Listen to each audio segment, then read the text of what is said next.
This conference will now be recorded.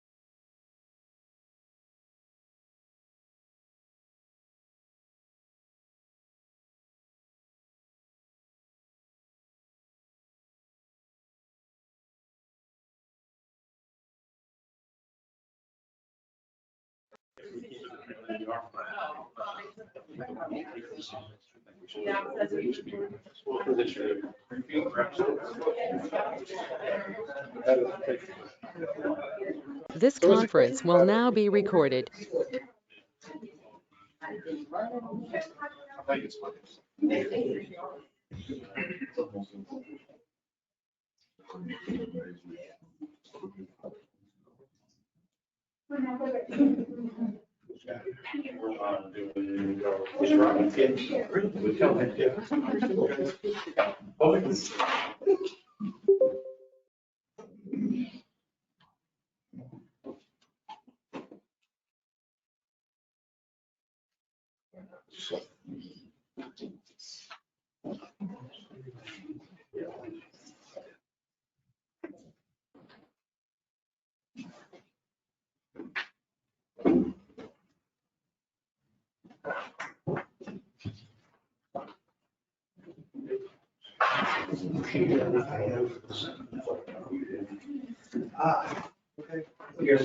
He's just trying to figure out which one Commissioner Campos is on.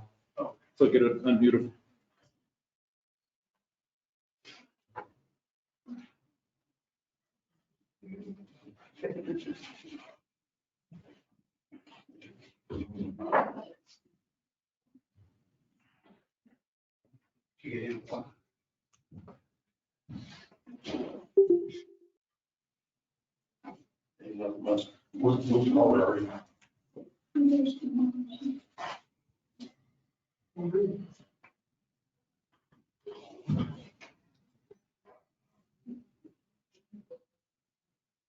Yeah, and that's what I was just looking up. Oh, this is on the computer. You're on computer or mobile? He's in mobile. He's already got it. Are you on a mobile phone right now? Which caller are you? Caller 2 or caller 3?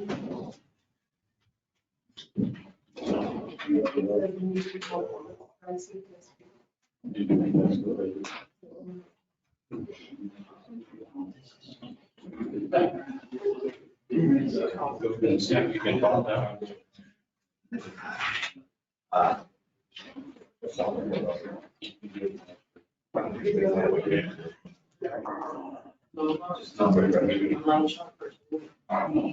Let's go in here. I need all.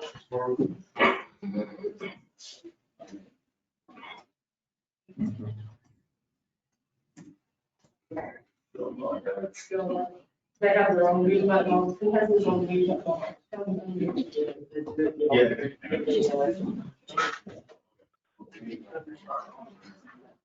Said you're gonna call back. Go ahead and call the meeting to order. Roll call, Shannon. Mayor Trujillo, Here. Mayor, Commissioner Butcher, Here. Commissioner Gandy, Here. Commissioner Bowe, Here.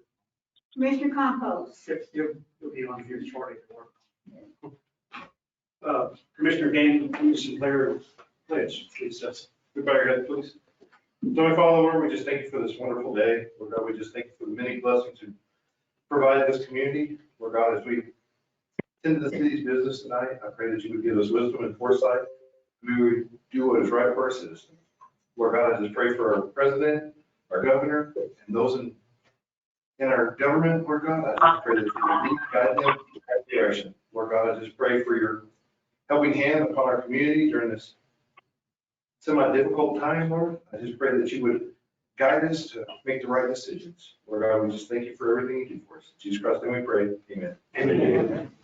I pledge allegiance to the flag of the United States of America and to the republic for which it stands, one nation, under God, indivisible, with liberty and justice for all.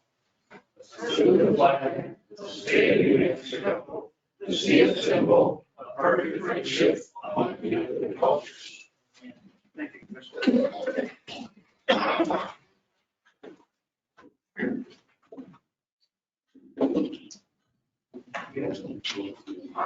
Okay, yeah, go ahead. Paul, can you hear it, Paul? I can hear y'all. Can y'all hear me? Oh, good, good, we can hear you, Commissioner. All right, good. Thank you. Okay, right now we're on, do I have a motion to, Mr. Mayor, I'd like to make a motion to approve the agenda with a couple of changes in the non-action item. Discussion of 2021 and 2022 funding for Main Street, and also discussion of 2021 and 2022 funding for the Chamber of Commerce. second that? Motion was made by Commissioner Gandy, second by Commissioner Bernard. Is there any discussion? There's no discussion, roll call vote on that. We also need to amend April, we have minutes for April 22nd, and then March. We didn't meet on the 22nd. I will make that adjustment. You want me to start over again? Okay, Mr. Mayor, here we go. Let's try this again. I'd like to make a motion for approval of the amendment. Approval of the agenda with the amendments in the non-action item, or in the consideration of the minutes for removal of April 22nd, 2021, since there was no meeting. And I would like to add two non-action items, discussion of 2021 and 2022 funding for the Chamber of Commerce, and discussion of 2021 and 2022 funding for Main Street. And while we're at it, we might as well make the amendment for spelling auxiliary right. Putting an I with extra elements. Big fingers. Say motion. Anything.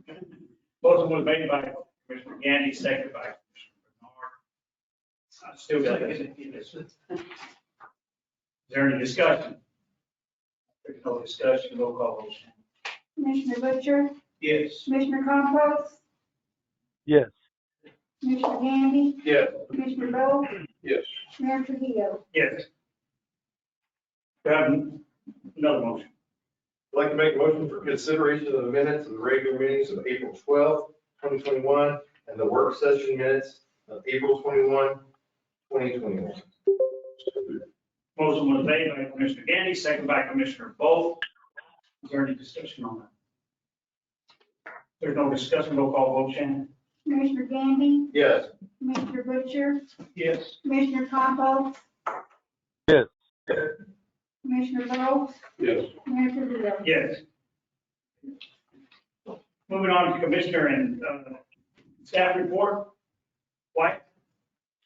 Public Works Director. Slash IT guy, I think.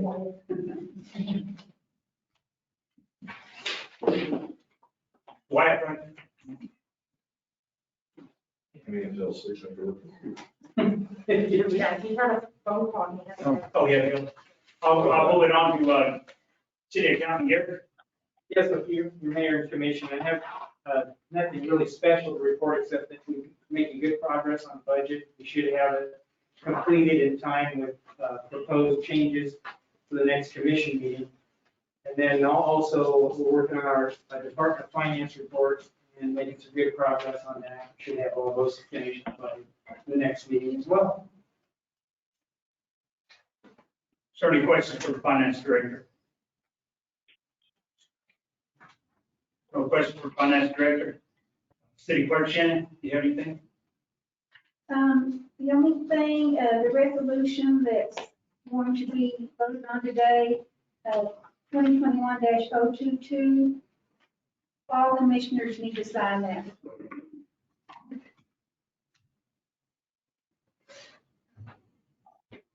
Is there any questions for Shannon? Okay, moving on to Public Works. Why is he available now? He's not. Okay, that's fine. Commissioner Bolt? Nothing at this moment. Thank you, sir. Commissioner Bernard? Nothing at this time. Wait on Mr. White. Commissioner Campos? No, sir, I'm good. Thank you. Thank you, Commissioner. Commissioner Gann? Questions for a while. Either. Okay, we're good. Public Works Director? Apologies, I had to make take a phone call. Commissioners, Mayor and Commissioners, give you an update of yesterday and last night's water leak on Main Street in Washington. We had an 8-inch main line that kind of went into a 4-inch T that used to feed those old fire plugs down Main Street. Still currently have a couple in town that are out of service, but it did crack on the T going up to that fire plug. We did have to reduce pressure in town to go ahead and get it isolated and cut out.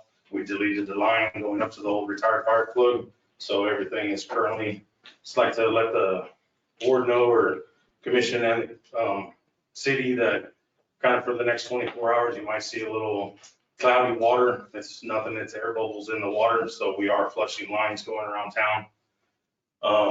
There has been a couple other ones pop up since we did depressurize and then come back up. We currently one on Love Street right here that we will call in the one call. We will get to it on Thursday when the 72 hours is up on our one call. Other than that, just let you know it is the time where the water's changing from cold to hot, and in those pipes or the cast iron pipes, the in and out of the temperature change is what's actually causing those pipes to crack and the lead joints and everything split up the bells. But other than that, we're keeping going and trying to get everything done. So Mr. when we Mayor? go to place, go ahead, Paul. I was just gonna say, thank you, wife, for that, but I would ask that, either you or somebody notify the commissioners when something like that happens, so when people call or text us bright and early in the morning, we'll kind of have an idea what's going on. So other than that, I appreciate the work you guys do. Yes, sir. I apologize. Thank you.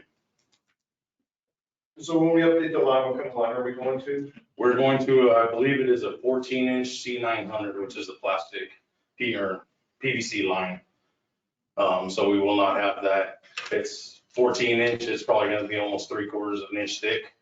It's going to be able to withstand the temperature change and everything else. Should give it flow to certain parts of the community also. Yes. Thank you. Any other questions? White?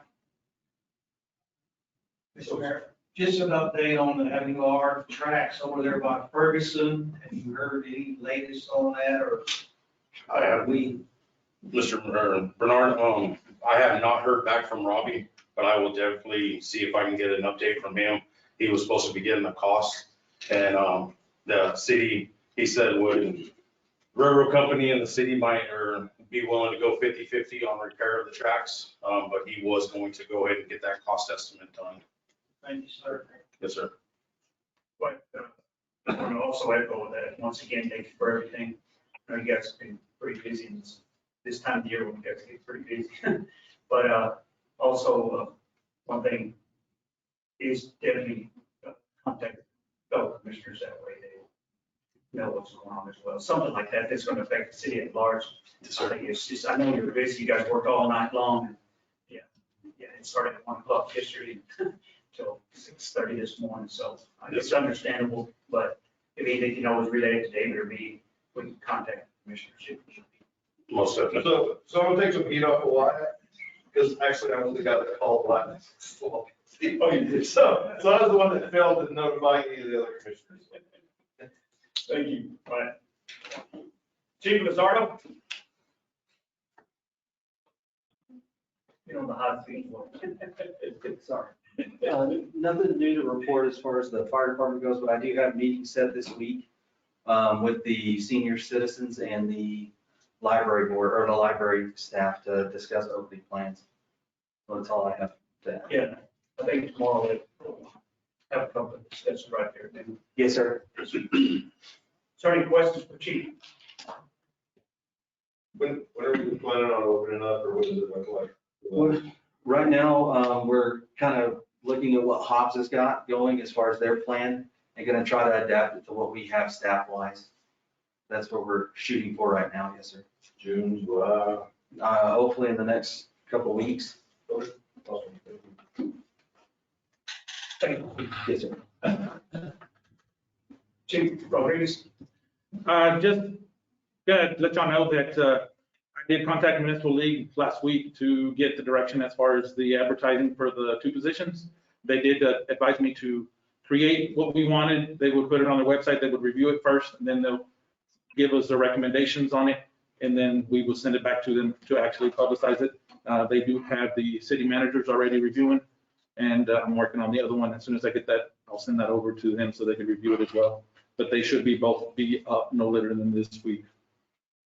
We do have 1 applicant for that position already.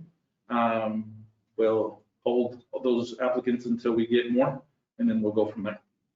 Also, just to let everybody know, City Hall will be closed Thursday at 1 o'clock, 1 hour early, so that staff can attend mandatory census training so that both the field operation and office staff are on the same page when it comes to the software itself.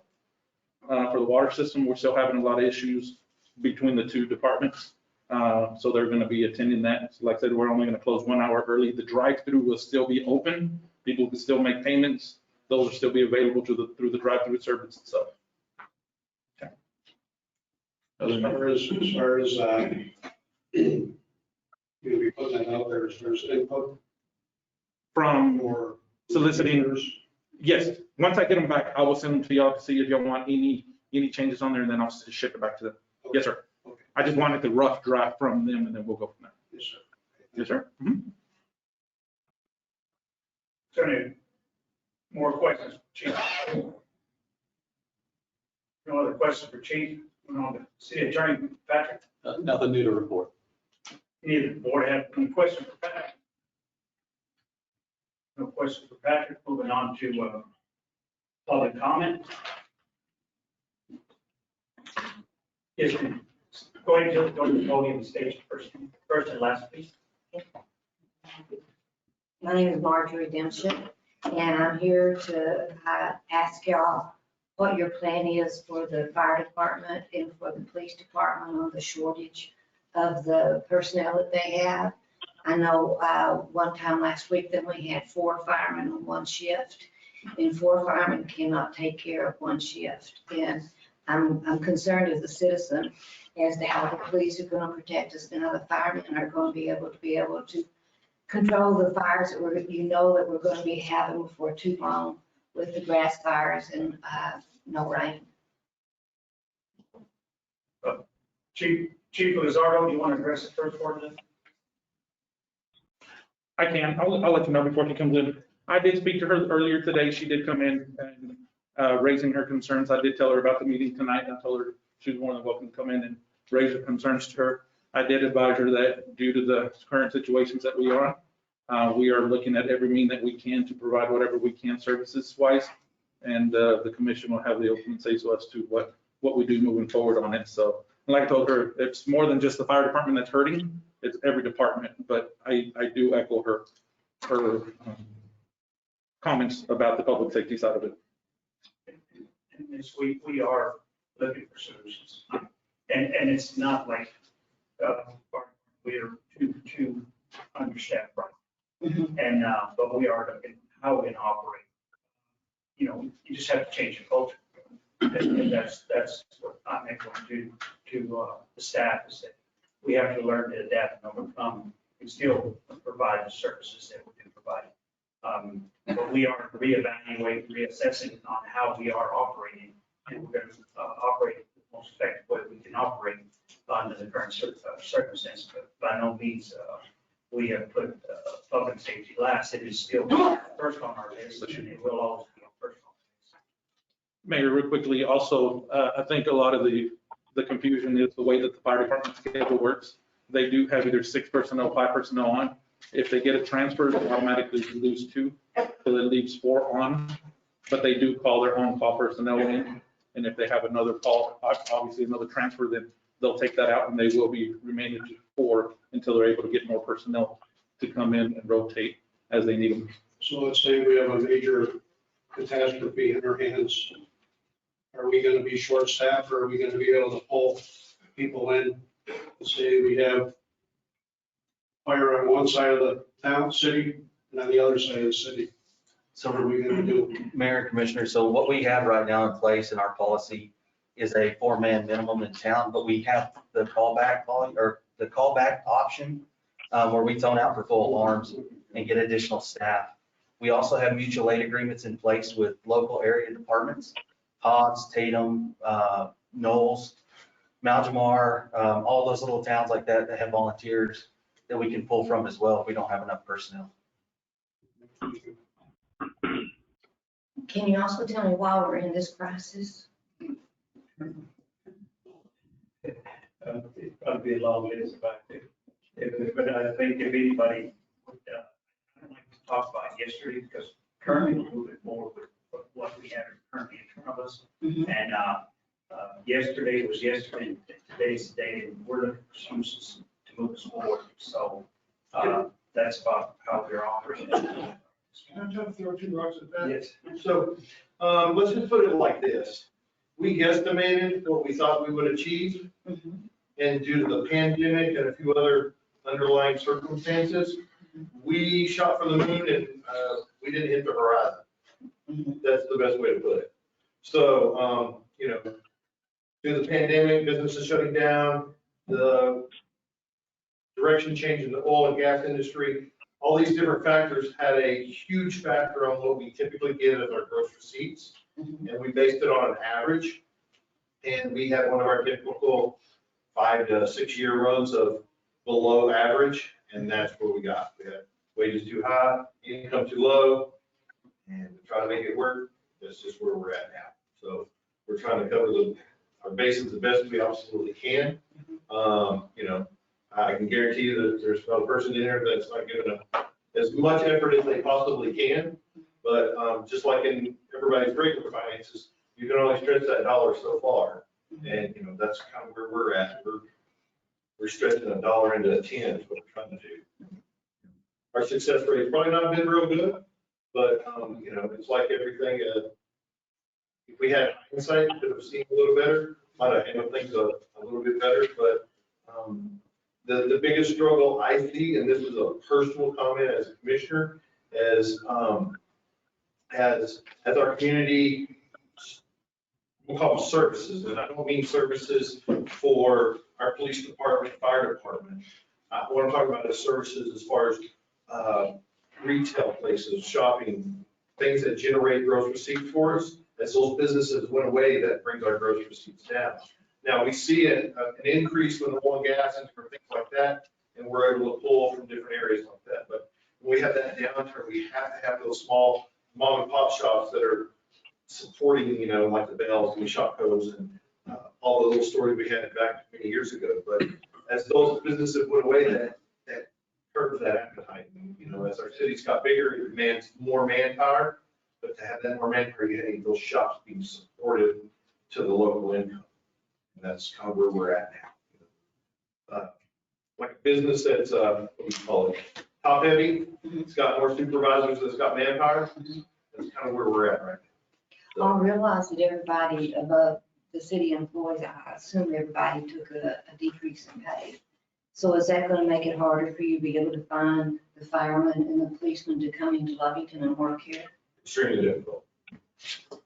So, in our own county, we have an issue of, officers and people moving because other people in our county are capable of paying higher wages, and that makes it extremely difficult. Sure. So, I'm gonna be rude. That's okay. You gotta wait. So, we'll finish here. Yeah, thank you so much, Mr.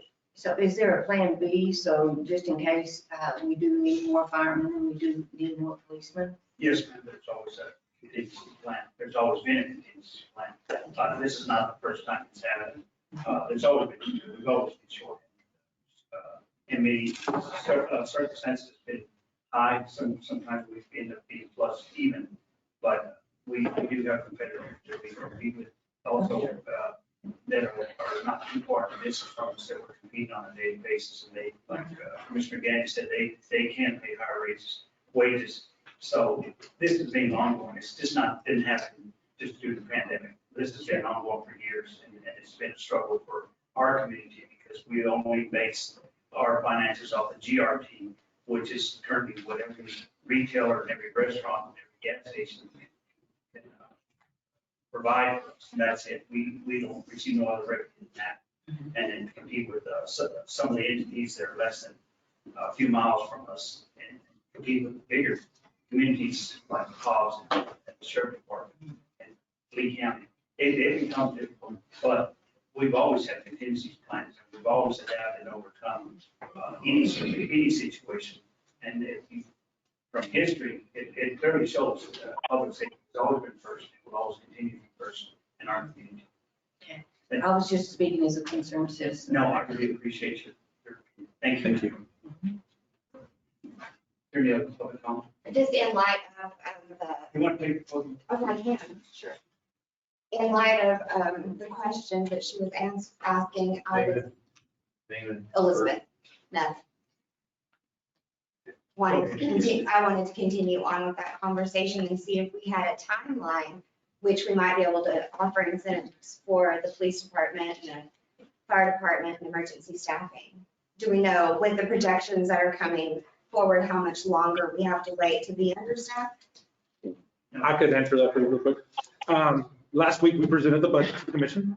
Part of the discussion that we had was, one, leaving the salary as is, two, providing all 15% back to the employees, or 7% of what was originally taken from them. So we're trying to do it in steps, and it all depends on funding that comes in. Currently, right now, we're still coming in under what we anticipated. Right. So we're still having to take major cuts onto our budgets. But unfortunately, I think until, I would say probably September, it would give the commission more of a time frame to look at the actual numbers coming in for the next couple of months. So to there give is us, light. absolutely. Okay. There has always been light, and the department heads, we had a meeting with the department heads just to let them know as well as to what's going on, what our plan is moving forward. Is it going to be tough? Yes. Are we going to get through it? Yes. It's going to take a little bit longer than what we anticipated. But reasonably, we're thinking September, we should be By the- able to offer some incentives. And Yes, what we anticipated during our budget for them to review it 2 months after the budget goes into effect to see how the revenues are coming in, to see if they're coming in as we predicted. So just out of curiosity, how many officers are you down? I'm down 11. 11. So how many does that put on a shift? Well, can I not answer that because I don't really want to put some of my officers in liability, I but understand, But I will go ahead and answer it. It's no biggie. We have anywhere from 3 to 4 officers per shift for the entire community. Yes, and it's fine, you don't have to tell me the exact number, but I think as citizens and a business owner here in town, it does make us a little bit nervous. I think You know- what's making you nervous, we've always had this problem. It didn't happen. So do we feel like possibly there might be some avenues or something we could do to keep the problem from coming back? If it's always been a problem. Well, you always learn from your mistakes. Currently last year with the downfall of the oil and gas as well as the pandemic, that was a double whammy for us. So, you learn, you adapt. But currently, right now, we're, like I said, we're reevaluating the way we do our current operations. Right. Because, like I said, we've been competing with Lee County, we've been competing with HPD, Hobbs, and they're bigger entities than us. We're loving them. And when it comes to salaries, if we ante up, they ante up. And we can't keep anteing up because, like I mentioned earlier to the lady before you, said our revenue is based on GRT. So if everybody's going to Hobbs shop, if we're going to Loving shop, not shopping here, I guarantee you, they're affecting their communities well-being.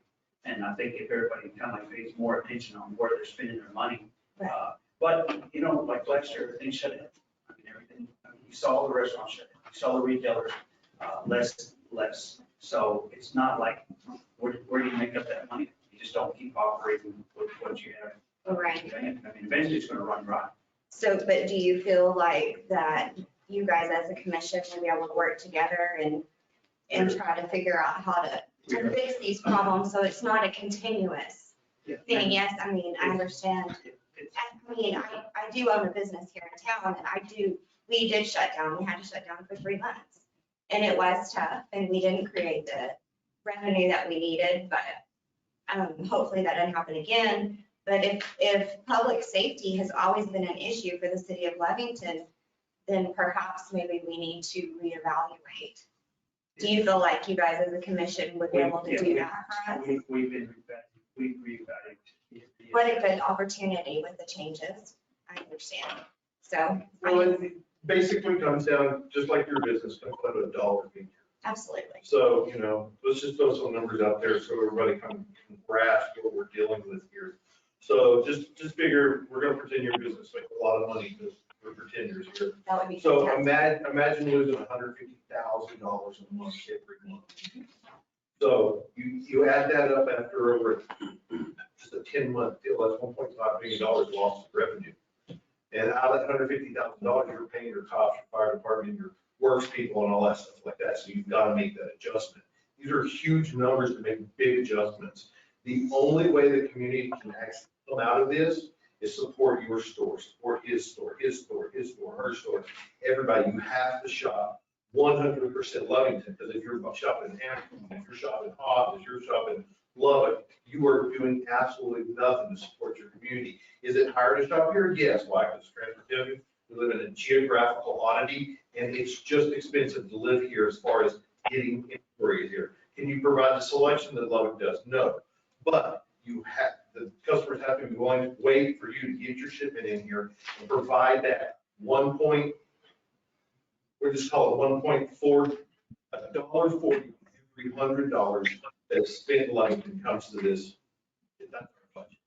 The state gets 5%, the county gets 0.5%, but the county gets 0.5% in everything that's in Lee County. We only get in the corporate boundaries here. So for every $100, we only get $1.40. That's not a very big budget. So. It's not, but And, you know, and we can't tax you more. That's the maximum we can tax, because you don't want any more taxes. We don't want to charge you any more taxes. So all I can do is encourage everyone that can either hear my voice or that lives in Lovington to shop local. And if a patron doesn't have it, I'm gonna tell you, get the product you need. right. You know, so that's the only way we're going to recover quicker than just the normal gradual situation. You know, so yeah, it's a difficult thing. We can reevaluate until we're blue in the face, and I'm pretty sure that everyone in the staff has. They've tried to figure out every nickel, dime, stretch every dollar, and it's you know, when you lose those big numbers like that, it's extremely trying on everyone's patience, their tolerance, and you know, I worked in well service and got paid nickel down, more down the street, they were gone, and we call that Hobbs. So. Right. But Thank you. You're welcome. Thank you. Good evening, Mayor and Commissioners. It's Leslie with the Lovington Chamber. I think everyone knows how passionate I am about small businesses and what the Lovington Chamber means to those small businesses and how we have supported them over the past year and how we're going to continue to support them into the future, which is going into the GRT and what we can do for the community. So instead of me speaking on what I have passed on to you, I wanted to bring some of my board members for them to speak of what we have with the Chamber of Commerce. I brought Alma Griffin, our board president, who is with the utilities. We gave you the opportunity to speak during the discussion. Okay, do you want all my board to speak during the discussion item? Yeah, your presentation, we did it for a presentation. Okay, so Public comment. So do you want them all to speak at that time? Yes, ma'am. please. Okay, I'm sorry. I'll tell them. No, that's Thank fine. you, Leslie, so much. Does anybody else have public comment? Yes. Yes, go ahead, Dave. I can understand where the city's coming from, you know, the downfall, shortfall on the money. I'm a business owner here in Lovington. I'm willing to help the city. If your water well goes down, in the city field, I'll give the city 6 months to pay. And I'll see it material at my cost to benefit my city. If the city agrees to that, they want it in writing, call me, I'll meet with you, I'll do it. I want my city to succeed. There's not another well company that could probably do that for you. I'm not better or any less than anyone else, but I do feel that I'm here to support my community. And like I said, I have a lot of competition. I'm not scared of my competition. I appreciate my competition. Keeps us all honest. But I'm willing to help my city and I'm willing to save public. We appreciate your comments, Dave. I want to also say that I did receive phone calls today as well, and people wishing us well, and anything they can do to help. I was glad to hear that. I was expecting more negative phone calls instead of solutions or gestures. So I really appreciate that. Yes, sir. Is there any other public comment? Okay, there's no other public comment. Moving on to non-action items. David? Yes, sir. Mayor, Commissioners, Mrs. Kimbrough, and there you are. Commissioner would want to speak to the commission about the special rodeo coming up. Well, we could have asked for a better lead in than what y'all just were talking about. I will tell you, I brought with me tonight, I'm Deanne Kimbrough, and I brought with me tonight County Commissioner Dean Jackson from District 1. Also, Jim Kemp, who's the manager of the Lee County Fairgrounds, and my husband, Bobby Kimbrough. And I got to tell you, about a few weeks ago, I got a call on a Sunday evening from Mr. Jackson, and he was telling me, and I was not aware of any of this, but he was telling me that Jim was able to secure the high school, the New Mexico High School Rodeo Championships, state championships, and junior high. So we're going to have approximately 200 contestants with their families here in town. And that is an unbelievable opportunity for the city of Lovington. You know, we have, you know, a lot of people say there's nothing to do here in this town and there's, you know, we don't have a lot to offer.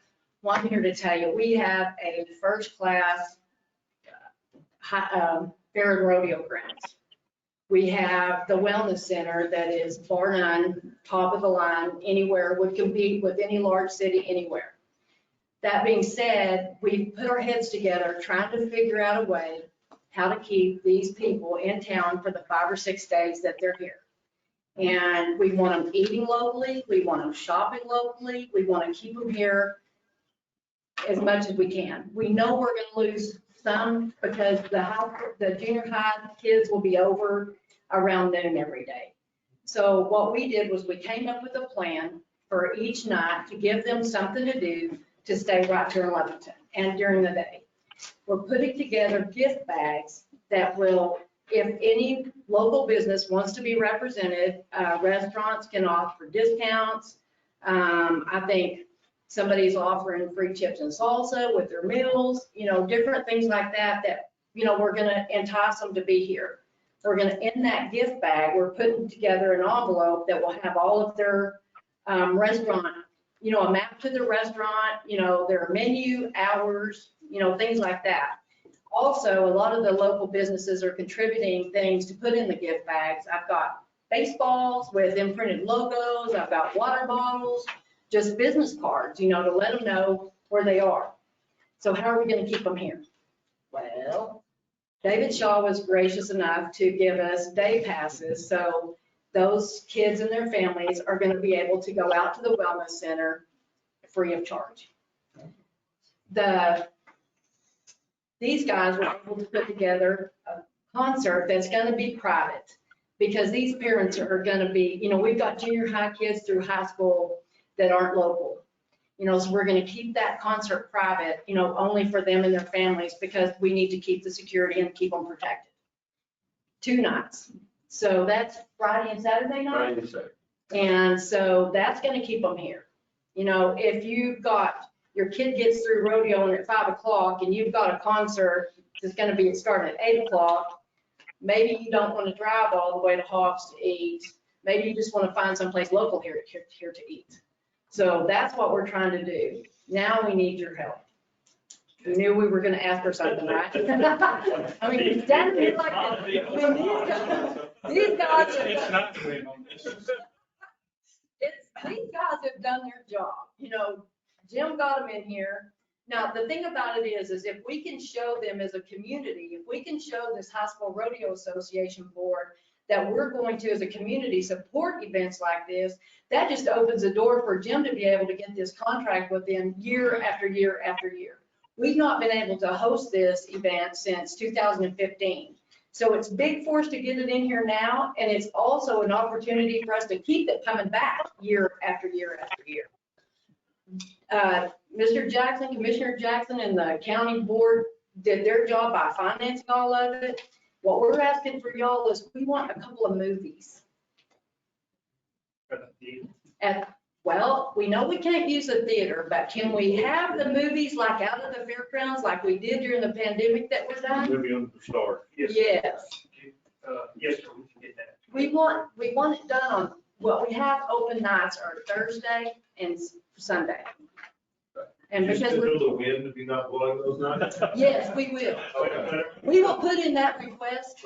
We know how to ask for that. But you guys are not, you can do it in the parking lot or. In the parking lot. Just like we did.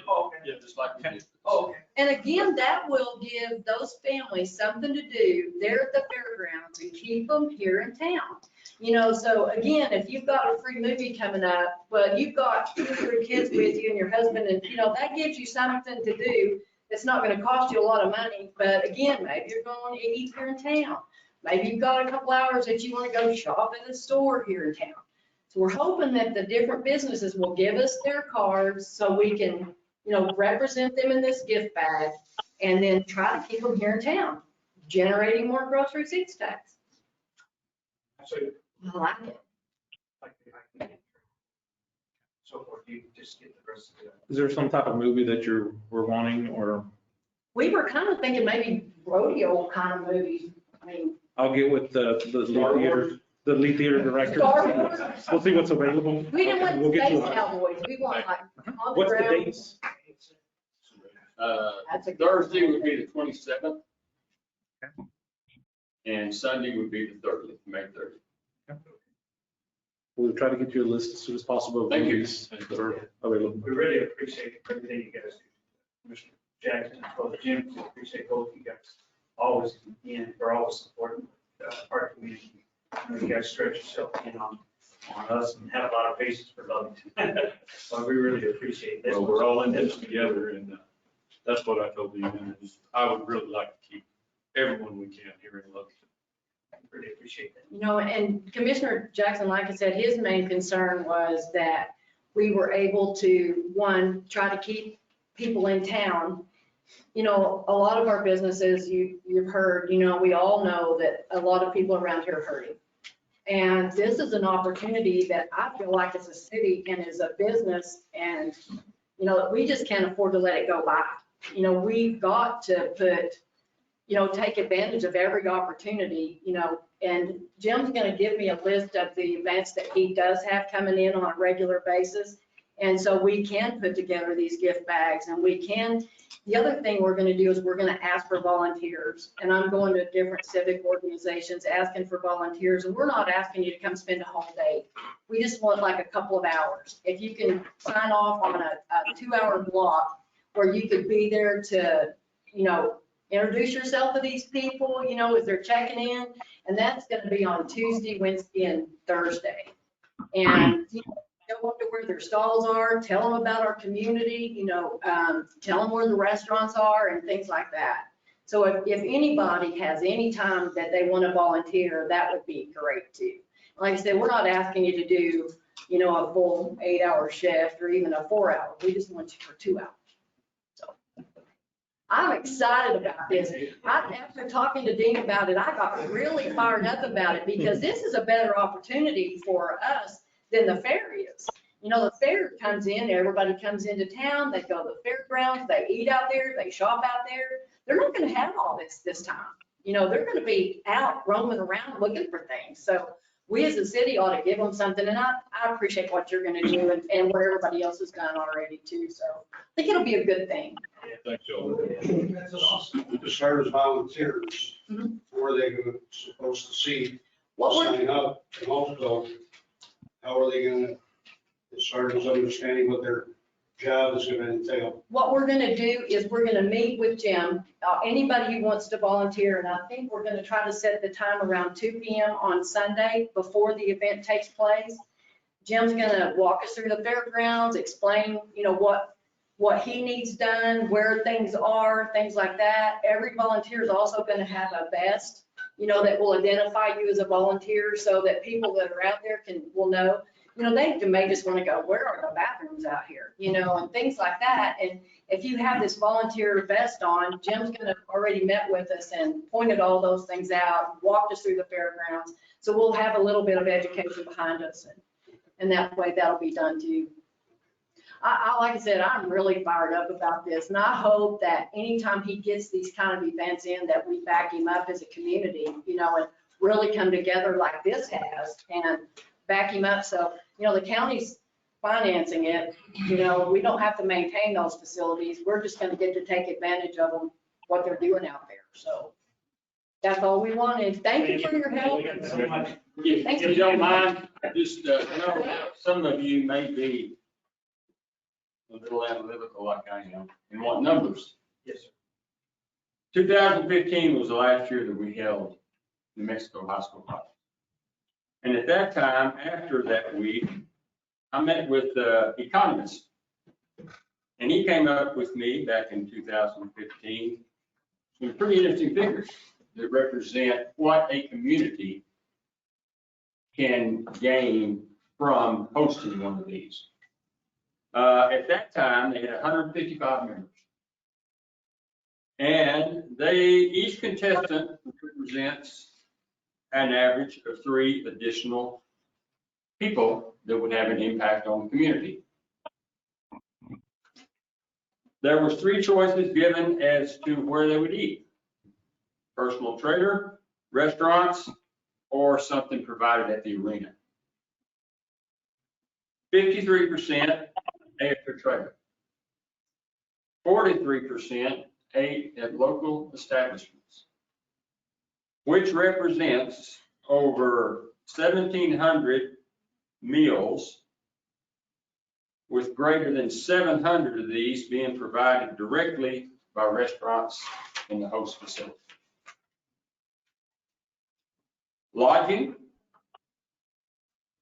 there's projected 55% will stay in their own trailers, while the remaining 45% stayed at a local hotel. Now, this was based on a 3-night event, and this will be a 3-night event. So that's greater than 125 room nights spent in Lovington.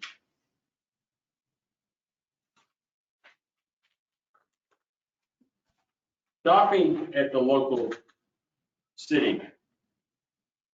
76% of those who attended the event in Lovington 2015 said they would shop at a local business. Now, we're getting into analytics here that only those people know how to come up with. But they went into who would spend less than $50, who would spend between 50 and 100, and who would spend between 100 and over. An average of that came out to be about $85 they would spend. And the projected in 2015 for hosting that site, the circular flow was $98,450. Now, if some of you know what aggregate value of 2.5 is that they use, they came up with that was $246,000 that was placed directly and indirectly in the host city. Now, obviously, we're talking about gas, staple products, things like that.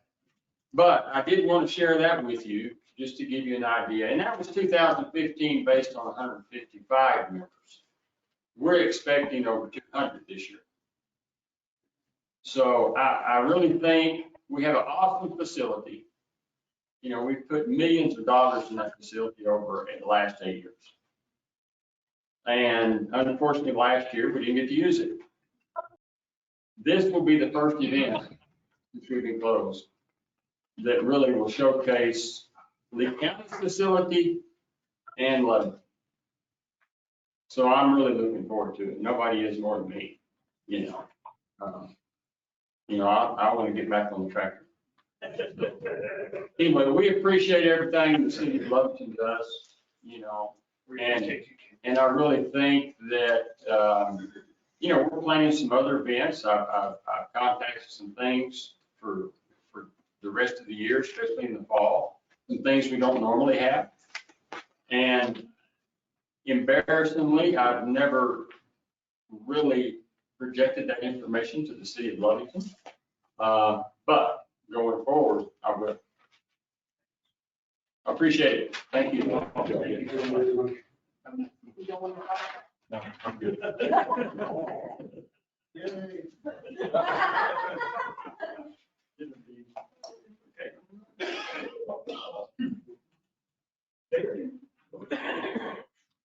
Moving on to budget discussions. Does the commission have anything that we need to start working on? Yes, on the budget on 2021 to 2022, looking at 2022 fiscal budget, coming into Main Street Chamber of Commerce as well as the museum. Being that 35,000 is for Main Street in order to keep the contract with the state of New Mexico and keeping the Main Street status. Feel that it would be fair to also have Chamber of Commerce have 35 to be fair with Main Street, and then Jim 20. I know Jim was getting 30,000. And I did talk to Jim today, and we're shooting. I told her that we would most likely try to get him 20. He was happy with that. He was expecting less, maybe I should have. But he was happy with that, so somehow we can work that into the budget and see how our numbers come out. But it was 35, and 20 on them three auxiliary. Basis. So I think that would be fair. I don't know if anybody had discussion of what I stated.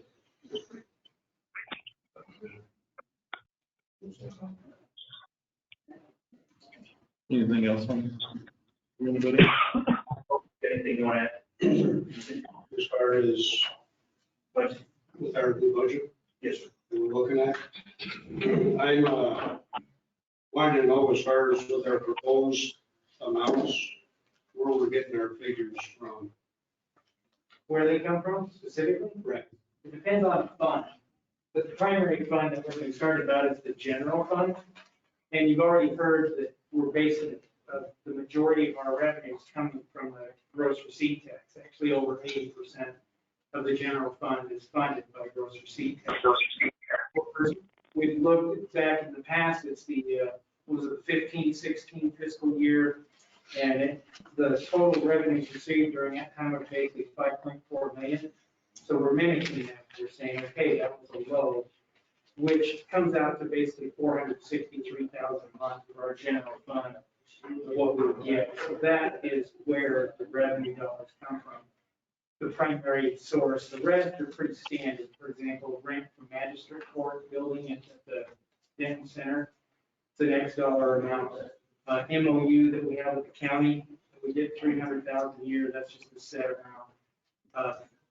And then the next biggest piece of pie, really, that this budget's based on are the one-time payments that we're going to receive stimulus money, $1.3 million this fiscal year that we get in June, and $1.3 million that we get again the following June. Okay. So that's where the revenue projections are coming from. But as far as our departments, where did we get our? The budget came out based on what the expenditures were. That's what we're estimating is the expenditures. The only way that we could keep those revenues, not revenue, the expenditures down, if we go based on what they spent this current year. Yes. As far as salary and benefits? Salary and benefits are what we have in the system now, so the system generated those numbers. Yeah, so what we're doing, Commissioner Bowles, we mimic what we did during this pandemic. The GRTs we collected is going to mimic what we projected for this coming fiscal year for 2022.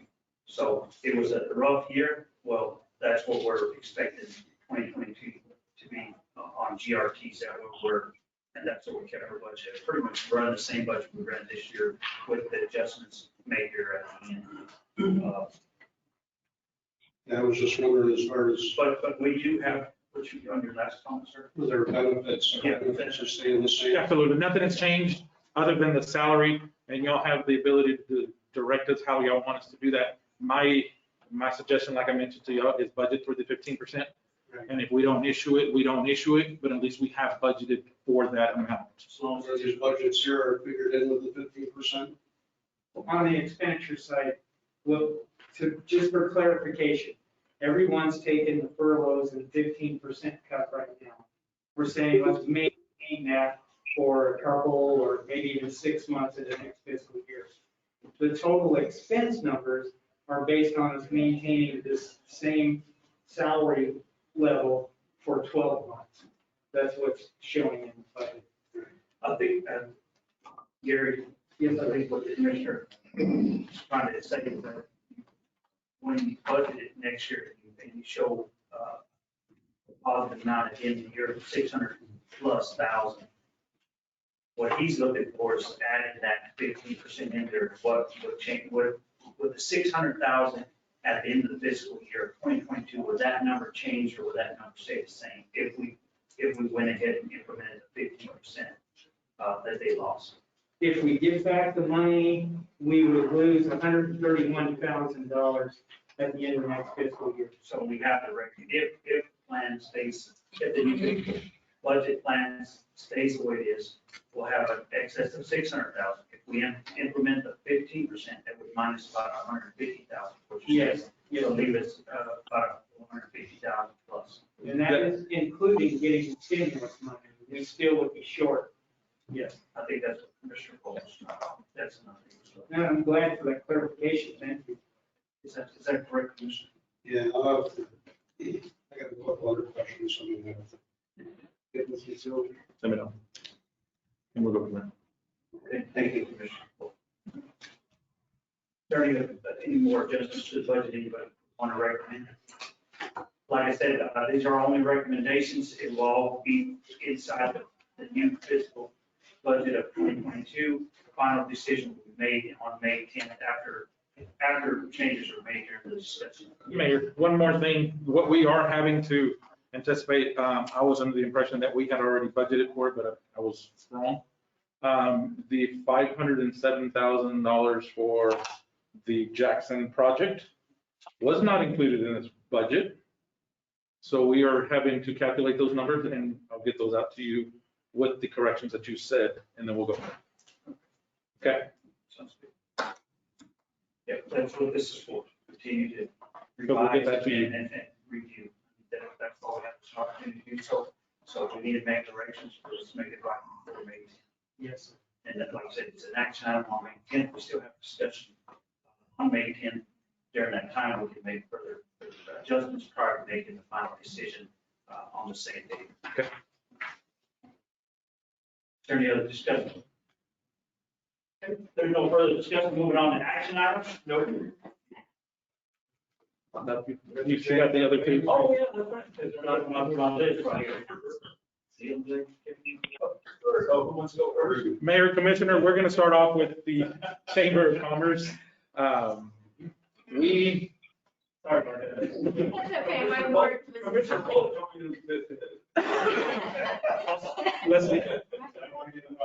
Leslie, if you give me a minute, so I can introduce what's going on, and then you can Yes, present sir. it.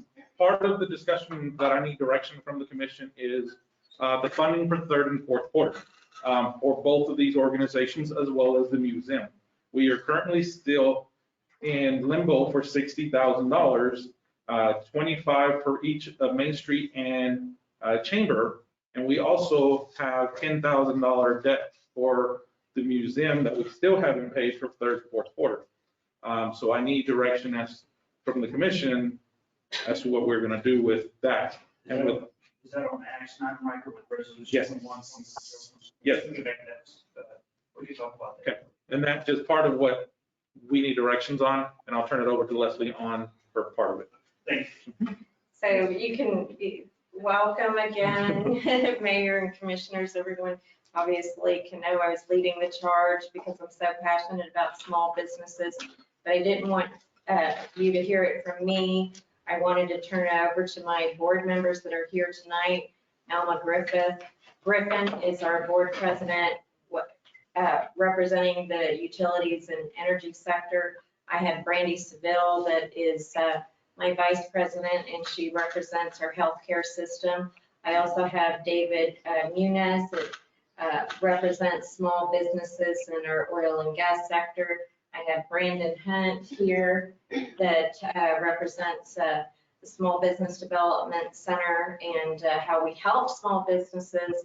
And then I also have Jeremy Farley that's here with that represents our construction sector. So they're each going to speak just to a couple minutes. Thank you.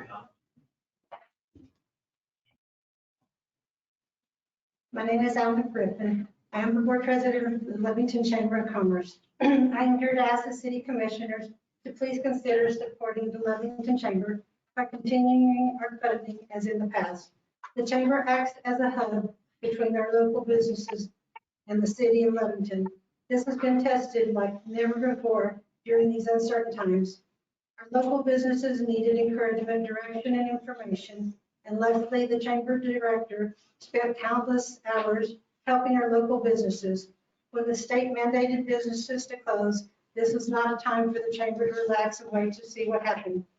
Leslie actually had to work harder by thinking outside of the box and coming up with programs, incentives for our businesses to continue to operate in a different way as what they were used to. For business owners, knowing you have a chamber of commerce at your disposal is crucial, especially when you're faced with state requirements that are constantly changing and affecting your livelihood. Unfortunately, all this takes money, but the benefits the chamber gives back to our local businesses to help our economy is essential. All of our major funding events were canceled last year, but we ratcheted down to provide the same level of services for our businesses. We searched and received money from different funding mechanisms, just so we wouldn't have to burden our members with increasing their membership at a time when they were struggling to stay afloat. We already voluntarily moved to save the city money, and we did it with the right attitude. We are in this together, and we're doing our part to help our local businesses succeed, which in turn helps the city of Lovington succeed. Thank you for your time. Thank you. Well, I hate to follow that because I don't have anything to do. I'm Brandy Sable, Mayor, Commissioner. I just came to support our Chamber of Commerce. You guys know how beneficial it is for our local businesses. This year they needed help. They needed a lot of help filling out applications, sending just the right websites and things. And I just think it was really crucial that the Chamber was here to support them. And they're going to be very pivotal in our economic recovery, which I heard your optimism for this next year, so I appreciate that. But that's really all I can say. Thank you. Thank you so much. Commissioners, Mayor, Brandon, New Mexico Junior College Small Business Development Center. I want to start off by saying first, thank you. Thank you for what you do, because you know what? You care. You're in these positions because you care about Lovington, you care about our communities. And I just wanted to just start off by thanking you guys. So with that said, I'm on the board of the Lovington Chamber of Commerce. I've been working with entrepreneurs for over 19 years, which also means I've been working with chambers of commerce for 19 years. And even though they're saying the word business over here, there's a bigger picture that you don't necessarily see as far as the role it plays with Chamber of Commerce when you're sitting there with Leslie and she's answering the phone. Like, just for anybody that wants information about Lovington, that wants to know about the schools, that wants to know anything that's going on, it's kind of, that's a big part of her job right there. So, you know, the bigger picture, she plays big role as it relates to all the little pieces of the puzzle. Because, you know, she's the front line, she's the first place people pass through and they're looking for a little spoon that says Lovington on it. So she knows where to get that. But anyway, I just want to speak on Lovington Chamber of Commerce behalf. You know, she's front line with me actually, because my role has been pretty significant working with the Small Business Development Center network. So when stuff started rolling out with the SBA, the CARES Act, I'm on the phone with Leslie because she's my biggest advocate out there, because I have to disseminate this information to help support those small businesses out there, because there's all these programs and I can't do it myself. I personally cover all Lee County, and at this time of the pandemic, I was counseling as far as Farmington, Las Cruces, and Tucumcari, just to help people take advantage of those programs. But I have resource partners like the Lovington Chamber of Commerce that help disseminate that information, help get it out there, because the bigger picture is, in all of that, is it help maintain positions, help keep doors open, help at least bridge a gap, especially with this pandemic that we're going through. And even, there's more programs coming up that I'm definitely going to be leaning on the chamber for to be my advocate, to be my partner out there to get the information out, so we can just help and support our small businesses. But again, I'm kind of giving her props, the chamber's props, the Lovington Chamber props, because ultimately, you know, they're the front lines of our community. And so I'm very appreciative of that, and I'm thankful to be a part of that, and I'm glad I can contribute, and I'm definitely glad that you guys are vested in our community and Lovington. And again, I just want to express my support and encourage you guys to continue with your support of the Lovington Chamber of Commerce. So with that, I'm going to turn it over to David, say a couple words, but thank you again. Thank you. Make sure you shake. I'd just like to say that, you know, I'm proud to be a chamber member. I was asked by Leslie, and it's been a blessing, me learning more about my community. You know, I've always lived here, I was raised here, but I've never really participated until Leslie asked me to, and now I've really gotten interested in the community. Like I said, I want to help my community. Like I still said, you know, even though I'm part of the chamber, you know, I always I bug Leslie for the simple fact that she's got my answers. You know, instead of bugging my commissioners about, it's not that they don't work, they got more than work. But, you know, I appreciate what y'all do for the chamber, especially to support Leslie. I know that I can do about a third of what she can do, maybe even less, and I appreciate it. Alma, our president, and everybody that supports the chamber. You know, I just want to participate in my community. I don't want to be the last guy saying, well, I'm going to help my community. I want to be in the front lines like Leslie, you know, what it is. If I can help the community, the commission, in any shape or form concerning our water situation here in town, I'd be more than glad. I'll give you free information if I can provide it. We don't need to hire outside sources, you know. I've been in this industry for over 35 years. I would love to be able to share my knowledge with anybody. You know, for the simple fact is I'm here to support my city. And thanks to the chamber by Leslie giving me the opportunity, I really appreciate it. Thank you. Hello, Jeremy Kelly with the commission as well. I don't think we can afford not to support the commission, the Chamber of Commerce. I think you talk about your Ortiz, and that's part of what supports this town, is they look for her for guidance. So I think that's where you have to put the emphasis on supporting your chamber, which I know a lot of the businesses have called me and said, hey, what do we do with this situation? And I called her and they gave me the information. So that's all I have to say. Thank you. Thank you. I'll come back for more. 3 minutes. Let's go.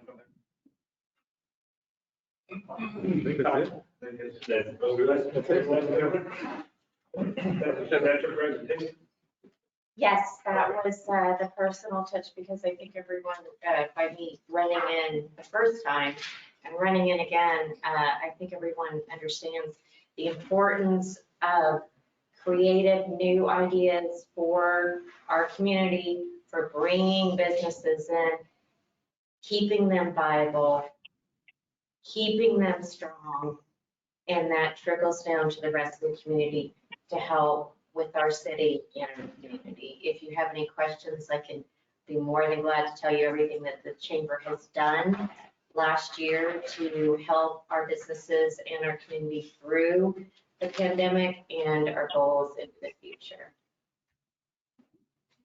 You know, Lester, I'd like to comment. Years back when I first became city commissioner, this is about 17 years back, we started off, it's already involved. The thing about it is, you know, we first got involved because it was just all volunteer, and their revenue just strictly came from businesses, and that's all that's how they operate. We found that the city needs to invest in the chamber, and I remember investing 10, being part of the committee. Florida Commission that invested 10, went from 10 to 20, 25, and then we went, 35 and then 50. So throughout the years, loving the community and the citizens continues to invest in the Chamber of Commerce. We're doing the best we can during this pandemic to ensure that you are provided with funding, housing, and utilities. Once again, might be a little bit less than what you received in 2020. Well, 2021, I guess, up until you get the final check. But other than that, let's go with 2020 is that we feel that we will continue to do that way. And I will always be an advocate for Chamber of Commerce because I've seen good things come from them, as well as you being a part of Chamber. I enjoy working with you as well.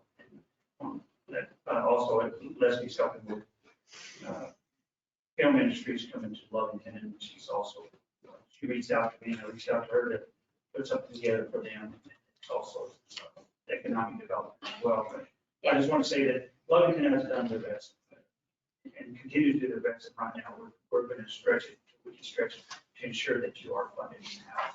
Thank you, Mayor, and I do appreciate that. And again, I'm glad that we have an opportunity to explore the film industry coming to Lee County because it illustrates the point I'm trying to make with funding the chamber, continuing the funding of the chamber, is that it's creative ways of increasing businesses, people, visitors into the community.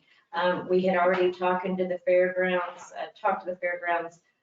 last week. We're going to be opening up our whole Lister building complex as another avenue for the participants for the fair in New Mexico State Rodeo Finals to come in. They can use their Wi-Fi, hang out with friends. So we want to do our part to, number one, bottom line, GRT, get our businesses stable, get them growing, and increase the revenue into the system. Thank you. Thank you, Liz. David? Yes, sir. Moving on to the discussion of Main Street, and here is Maya. Hi guys, thank you so much for having us, Mayor and Commissioners. I actually would like to present my Vice President Chuck Johnson as well as my Board Secretary May to go ahead and do our presentation, and they'll be taking over from here. So I'm Chuck Johnson, local business owner, Vice President of Main Street, as you said. First of all, I want to thank all of you for your service to our community, and especially want to thank you for opening with a prayer. I think if we had more of that, we probably live in a different world. Wishful thinking probably, but so kind of as the chamber said, you know, I think that the Main Street organization is, I won't call it vital, but important to the community. We pumped hundreds of thousands of dollars into the community from grants that we've been able to obtain. And I've got the numbers that you guys, I think, have in front of you as well. Our job here basically is to improve Lovington and help businesses open and grow here in the state. We've been able to write and able to obtain grants to give businesses COVID emergency funds, which was, you know, everybody knows how important that was last year. We were able to pump $191,000 in 2020 alone into the community from grants that did not come from city funds. Just kind of an idea there. There's the additional services that we've done here in 2020, the stuff at Friend Ashley Plaza that doesn't cost the city a penny. We've, over $100,000 for the theater itself. City hadn't had to come up with the funding for it that we've done through grants from other places. I think it's important to keep our relationship with the city going. Of course, if you have any questions, I'll do my best to answer anything that you might have. One at a time.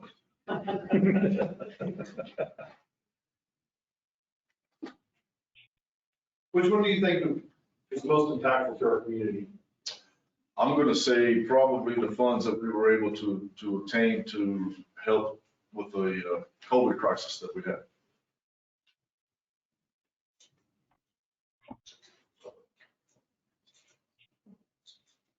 The money from the theater helps as well. I don't have the numbers as far as if the city does well or not with the theater, but the stuff that we do doesn't cost the city anything.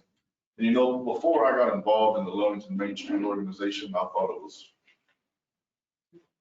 over the years kind of a joke. But since I got involved, I've noticed that it is important. And I've lived here all my life. I was born and raised here, and I think it is an important part of the community. And I've learned to care about the community that I live in, believe it or not. We appreciate that, Chuck. We really do. As far as our marquee before that, what's y'all's future, what's our future endeavor on that as far as moving forward and doing it? I know it's closed right now, but it still doesn't keep from updating. Right, so we have the money already for the marquee, which by the time it's all said and done, it'll be around $200,000 for the marquee, the electrical, and repairs on the awning itself. That doesn't come from city funds, all that. I'm just saying, y'all are actually going to move forward on? Yes, yes. If I may, Commissioner Bernard, it's actually kind of up to you guys now. The capital outlay grant was awarded and signed off in January. And that funding is reimbursement based. However, it's $150,000 specifically for the Lee Theater marquee. We did really hardcore advocating with Senator Kernan and Representative Scott. We were able to get the funding for it from them. So that being a reimbursement, how does that work? We have 3 years to complete the project.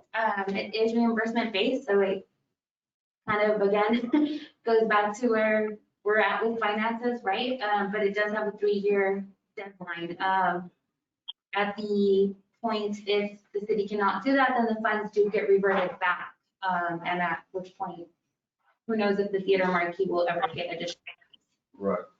As far as the reimbursement, how long does it usually take? As long as everything is submitted in accordance with their requirements in terms of like documentations and stuff like that, it's a 30-day turnaround. Thank you. And I know we're currently working on this issue, but we still got a little time to work on it, so but it's definitely. David and I have some other grants as well earlier, but we know that the turnaround's pretty quick, so it will take how it's dispersed and so forth. So we look forward to seeing that marquee come on. So I don't see it as not for sure, especially if it's 100%. I'd like to also point out that also, as well as with Chamber of Commerce, we started Main Street, we built the program. It's like the Chamber, we built with partnership. We built the Chamber with a partnership, the same way with the Main Street with a partnership. Chamber didn't have nothing, when they came on board, they had very little. We built them up, same with Main Street, they didn't have nothing, we provided utilities and so forth, and little funding. And we built it. We built it off of partnership and trust. And we just feel that we want to continue to support Main Street. We want to continue to support the Chamber of Commerce, and we want to do it in a partnership. And I'd like to continue that because sometimes we tend to go our different ways and the way we think. Chuck might think differently, not that he's pretty much maybe it's what we feel as a board, but sometimes some people make comments that are not appreciated outside this boardroom, and it offends some of us. And the thing about it is, we're based on partnership. And the partnership is that you move together forward as a, and especially with trying times. And when you have trying times, you want to work together and help one another, especially when your help has come from the ground up. Because I know, like I said, I've been on board for quite some time, and I've seen us build these programs. And by no means we're going to allow it to fail us today, even during these trying times. So we're going to find every avenue to ensure that these auxiliaries are funded, because Main Street Chamber of Commerce sits to our community, even the museum is an asset to our community. And I'd like to say thank you guys so much for volunteering and doing your part. And like I said, I spoke to you all the time, so I really want to thank you so much for that. Yeah, you hit the nail on the head there. When we all work together, we can grow together. And I truly believe that we got to work together. And if there's anything that I can do to help, if anything, probably isn't, but if there is, don't hesitate to reach out. And I know that I understand what it's like with finances right now with the city being in business for nearly 20 years. And I appreciate you guys trying to come together and move us forward as a community and get all this under control. I really appreciate it. Thank you. Any other questions on the board? I think it's important that we support you as far as Main Street Chamber with taking care of small businesses, bringing events into the community, helping out as far as GRT, like Smoking on the Plaza coming out, people coming in, shopping, going, like I said, getting gas places, groceries, food, restaurants. I understand we're probably going to be eating a lot of the Smoking on the Plaza, but the thing is, get more people in the community, and if they're spending money here, it's beneficial for everybody. And appreciate you very much. Yeah, we've got some more things coming up in the near future that we're working on to hopefully increase GRTs with businesses coming in. Thank you. Thank you all. Y'all have a good evening. Okay, moving on to action item, do I have a motion? Yes, sir. Mr. Mayor, I'd like to make a motion for 2021-022, acceptance of the June 30th, 2020 adult audit report for the city of Lovington. Motion was made by Commissioner Bernard, seconded by Commissioner Bolt. David? Yes, sir. I'm going to turn it over to Gary Chapman. He'll present the next three items to the board. Yes, your mayor and commissioner. I believe we have our auditor, Deon Willoughby, on the system to finish the presentation that she started 2 weeks ago. Just a matter of unmuting her, I believe. Yes, Deon, are you I'm there? here. I am Okay. here. Can you hear me? Yes, if you don't mind speaking up a little bit. I sure will. Is that better? Yes, go ahead with your presentation. All right. Do you guys still have your audit report so that we can turn pages or no? No. No? Okay. I'm so sorry about what happened last time and We have it. We have it. you do have it? Yeah, just give us 1 minute, and I mean, let's. Okay. Get a couple more.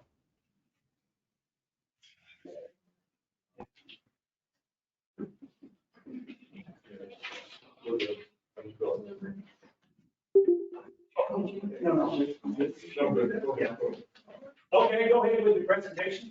Certainly. So if you would turn to page 5, this is our independent auditor's report. And In general, I would like to talk about what an audit is. I've mentioned this before. These numbers are your numbers. We aren't allowed to change them in any way. If there is a change, we have to present it to Gary and get his approval, and he would make the adjustments in your books. So I do need you to understand these are your numbers. And our job as auditors is to render an opinion, give you an opinion. Are these numbers fairly stated? Doesn't mean they're perfect. It just means, do they fall within a tolerable range of misstatement? And so we determine that range of misstatement based on your revenues by fund. So we apply a test for payroll, for example, and if it falls within a range, then we move on to another part of our audit. So we were able to give you an opinion based on the work that we did, and that opinion is called an unmodified opinion. As an entity, you can receive an unmodified opinion, which means we are accepting and rendering an opinion that these numbers are fairly stated. We can render an opinion, a modified opinion, which says all of the numbers are good except for one thing or something. You can receive an adverse opinion, which says the numbers are not correct. Or you can receive an opinion that says, we don't know. We just don't know if they're right or not. So you did receive an unmodified opinion for your audit report. Page 8 is a snapshot of where you were financially on June the 30th of 2020. You'll see two columns, governmental activities and business type activities. Governmental activities are everything except your utilities and your ambulance, which are included in your business type activities. Business type activities means that you charge a fee and your intent is to make a profit. So our governmental activities, we don't intend to make a profit, and we have to supplement our expenses with gross receipts tax, which is a majority of where your funding comes from. So at the end of the year, you had 2.5 million cash in the bank. You had a small amount of investments of 42,000. You had $1 million in taxes receivable that you would collect in the next 30 days. You had accounts receivable. You'll notice those are in your business type activities. So this is what consumers owe you for their utility bills and their ambulance fees. You had due from grantors of 219,000. That's what the state of New Mexico and or the federal government owes you for a grant that you had in progress, that money that you had spent and have not been reimbursed. And you have 791,000 in inventory. Inventory includes anything that's consumable, pipe that you put in the ground for your water system. All of those kinds of products are included in inventory. You had restricted cash of 6.7 million, almost 6.8. This happens to be the money that's held at NMFA. A majority of this, the most of this is held at NMFA. There a loan that had been funded and grants that had been funded that you have available to spend specifically for a project. Capital assets are everything that you own. Your streets are included, buildings, equipment, vehicles. That total is 86 million, and we do depreciate those assets. Before GASB 34, which was a big change in how we presented your financial information, we didn't depreciate those capital assets. They were held at cost, but today they are depreciated. We have deferred outflows of resources. This specifically has to do with your retirement plan that you fund and your employees pay into. Your PARA is what it's called. Deferred outflow and deferred inflow regarding your pension. means that you haven't recognized an expense or income as of the end of the year. And the reason that's important is because they audit your para plan and it's a year delayed, meaning that the actuary has to perform a study specifically for the city of Lovington and determine based on the ages of your employees and expected retirement dates, what is owed if everybody were to retire and be paid out. And that specific number is delayed by a year because it takes so much time for the actuary to produce the number and then those numbers to be audited. So for that reason, that delay causes deferred outflow of resources and deferred inflow of resources having to do with your pension plan. You had current payables, those things that you paid within 30 days of the end of the year, except for your compensated absences and your current portion of long-term debt. Those are due within a year, within 12 months. Total payables or current liabilities is 2.2 million. You have non-current liabilities, which are your customer deposits, your long-term debt of 17 million, and your net pension liability, which is continues on with the conversation that I had about deferred outflow of resources and deferred inflow of resources. Your liability, should everybody retire today and we're at retirement age and you paid them out, is $10 million, which is a huge, overwhelming number. Don't want to put too much emphasis on it because we have so many things to look at tonight. So I'm going to stay off my para pedestal of complaint and move on. Page 9 is your year, a very broad look at everything financially that's happened to the city of Lovington for the year that I audited. In the very first column, you'll see expenses. This is the GASB 34 presentation. So it's a condensed overall view. Your general fund, your general government, not fund, I'm so sorry I said that. General government cost, 2.6 million. That does include depreciation.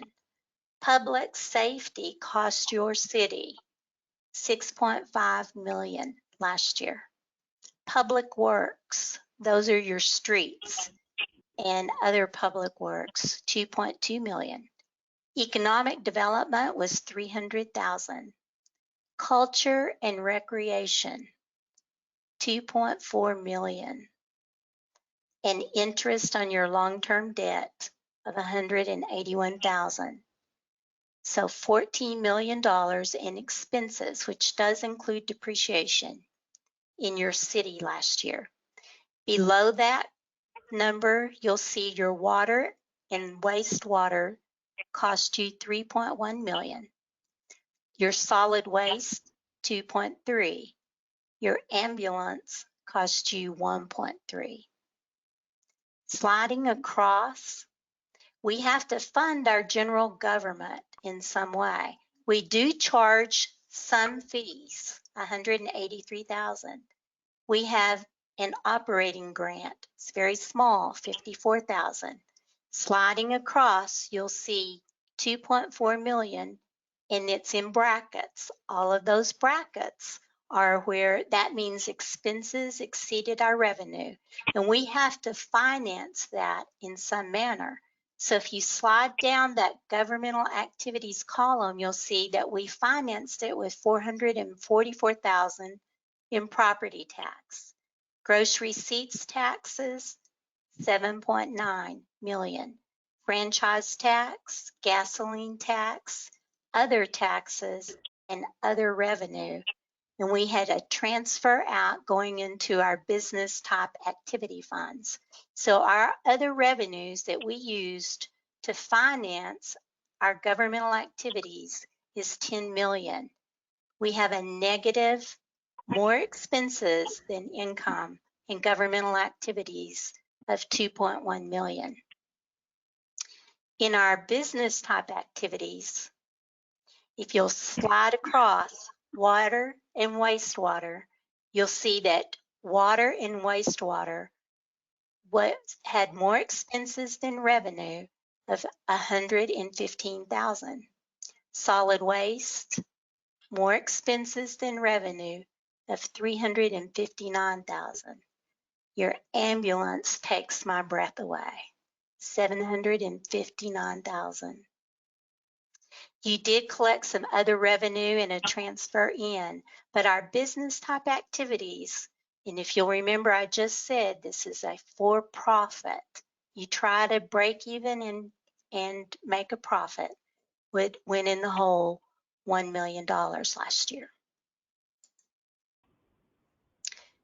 After that, the schedules that follow show you in more and more detail the numbers that we just looked at. So I'm going to bypass that and ask you, do you have any questions for me? No, ma'am. I think we're good. Go ahead and carry on. I actually was going to conclude with that. We can talk about findings if you want to. It's not necessarily the best thing to do at this moment, but if you would like for me to talk about them, I can. Let's turn to findings just a moment. Let me I'll have to click my computer here to see what page number they start.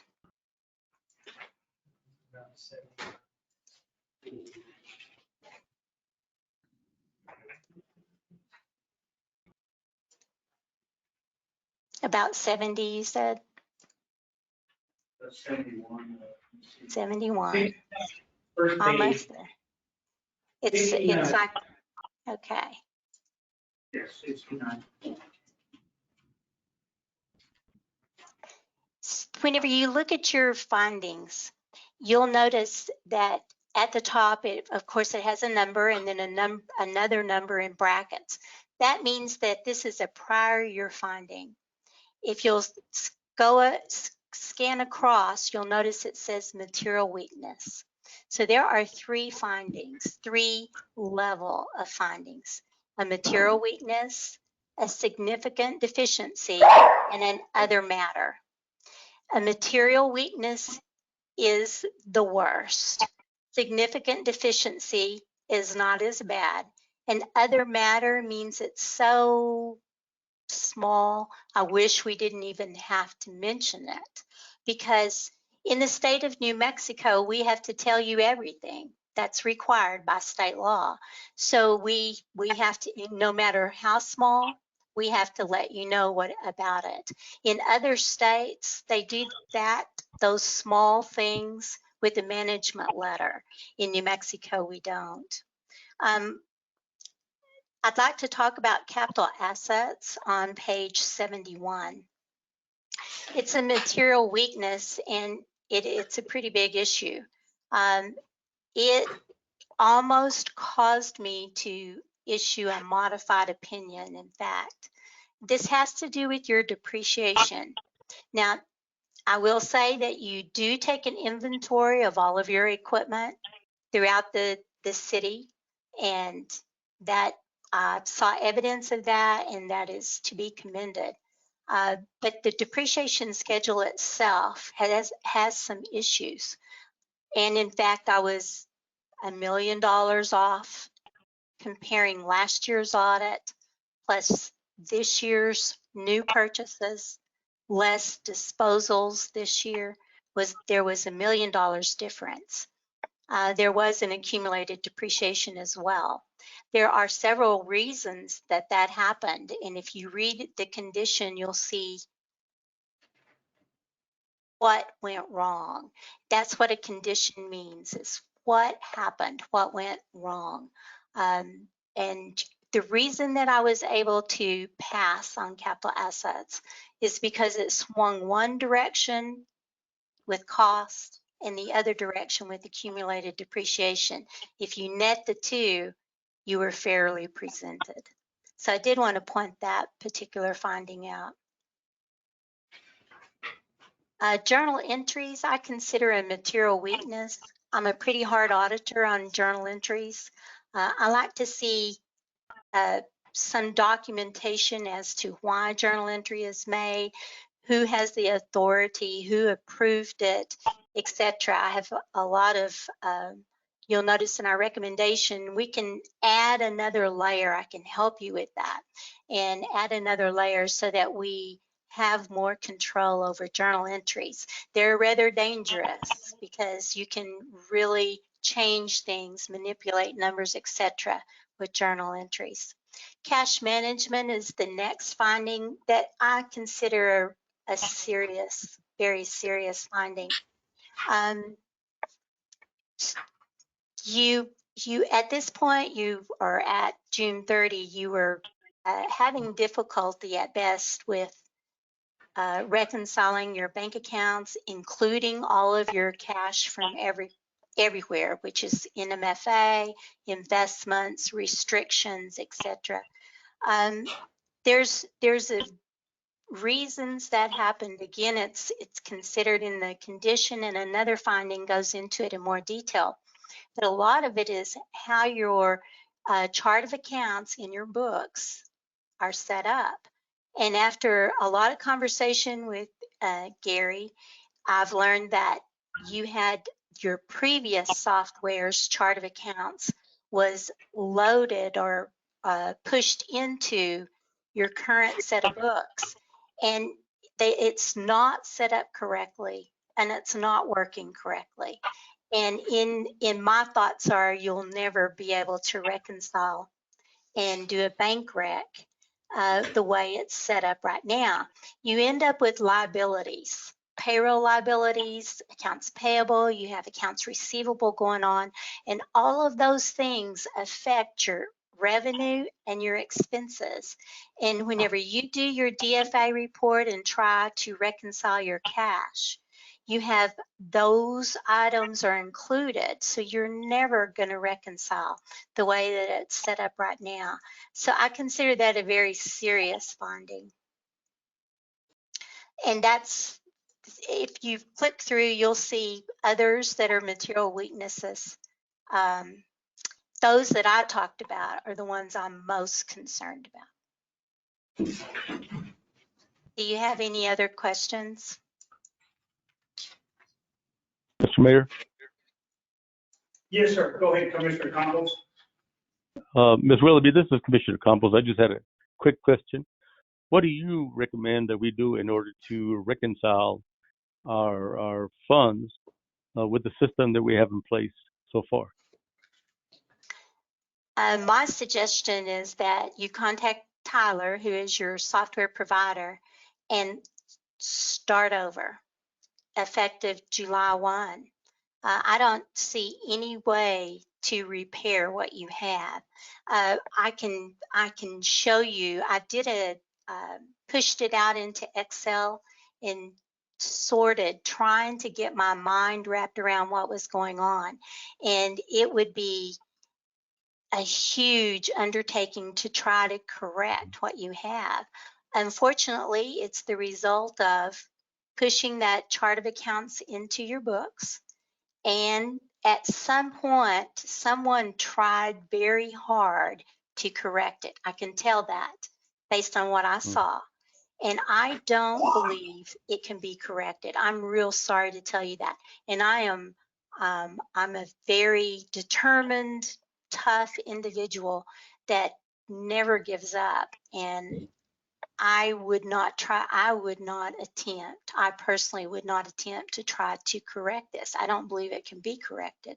I don't think Tyler, your software provider, has personnel that are adequately trained in governmental accounting to correct it. You need to start over, start your books over. And I'm just not sure that they will do that. I don't know what it would cost. And I know cost is a huge issue. It shouldn't, in my opinion, it shouldn't cost you anything to start over. They should clear your database, which is what their software is. It's just a very large database, and set your chart of accounts up correctly. And that includes your payroll. And I've thought about it. I've thought about how to approach this problem.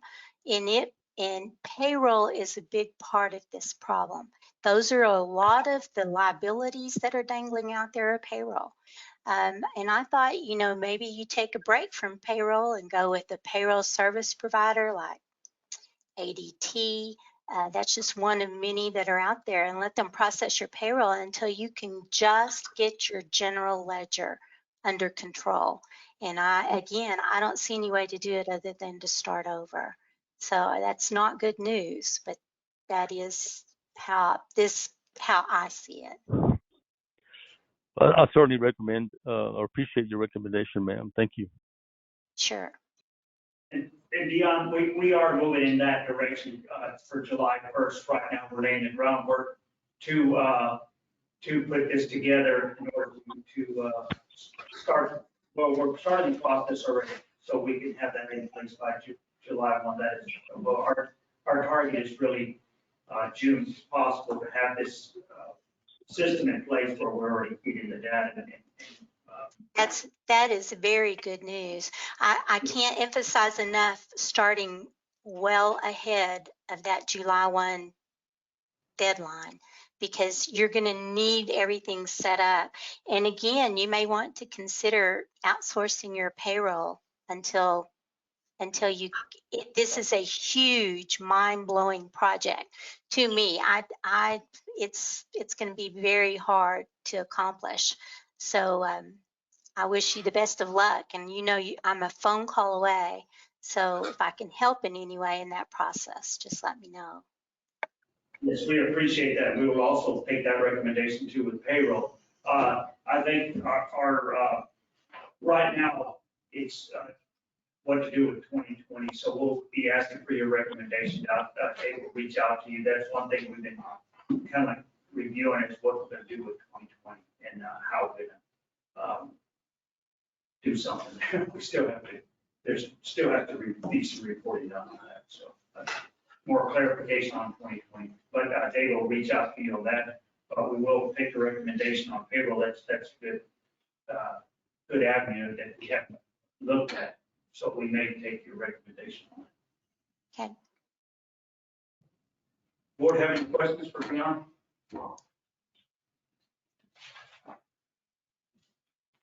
Thank you, Dion, and we'll be hollering at you. We really appreciate the report and so forth. Thank you for all that you've done for the city of Loving. Thank you. Good night. Good night. Good night.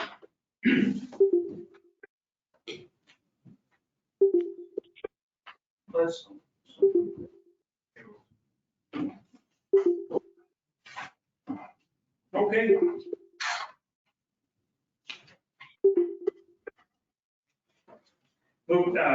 So resolution, we have a motion. Is there any more discussion? There's no further discussion. Roll call vote. Stan?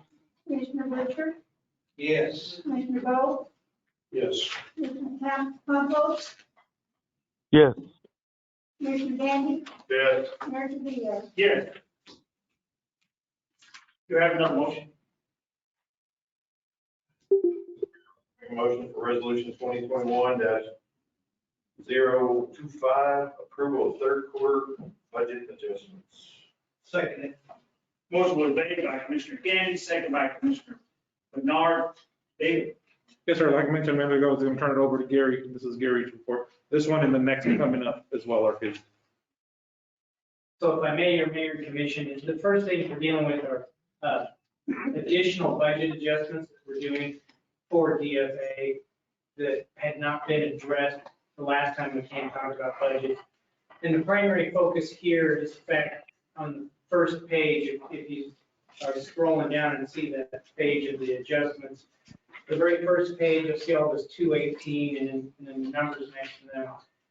Those are CARES Act funds that we received through Norley Hospital that progressively came in. So we've never essentially budgeted for that. And then, of course, we didn't budget for the revenue from Norley. And that's really what we're doing with the first page, is just recording a budget for what we planned with Norley Hospital. And then the second page, the primary issue is in Fund 311, the EDC fund. There were expenditures that were happened during the fiscal year, primarily with the North Main Street project, that were not budgeted for. The rest are just nominal things. For example, we received more EMS money, so we had to increase. We received more LEPF money, so we had to increase the budget for that. And then on some debt, the 404 is new debt, so that wasn't budgeted for because that's new debt for the magistrate courts. So we have to budget for what's going on with that. And that's essentially what's going on with the budgets. We're just putting budgets there primarily for things we never had planned to do.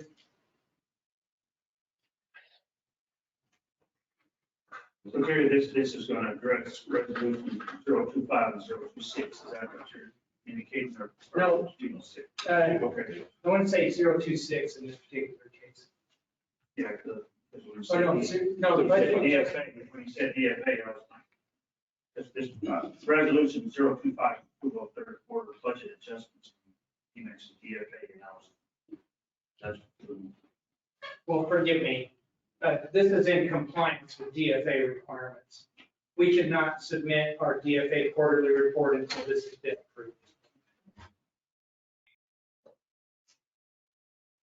And Mr. Mayor, I have a quick question. Yes, sir, Commissioner Donaldson. For Gary. Gary, Yes. the EDC expense, 179,430. That's pretty a large expense. Why was that not budgeted? I turn it over to our interim city manager or to our. Commissioner Ocampo, that project was actually came in towards the middle of the year. Therefore, that's why that wasn't budgeted originally, because we had the business, let me rephrase that, the development portion of it was not thought of until later on in the year, hence why it was not in the budget. What specifically was that, Chief? Water and line extensions from First, right about, right there where it dead ends, all the way to the new Lovington Trails. That's where they made the connection. All right. Thank you. It's the cobblestone, but it connected all the way through. Yes, sir. Now, did we receive, we got in that contract with Correct. the company? Correct. We are still waiting on one payout on that. There was an issue with Lee County Electric. Is White still here? White?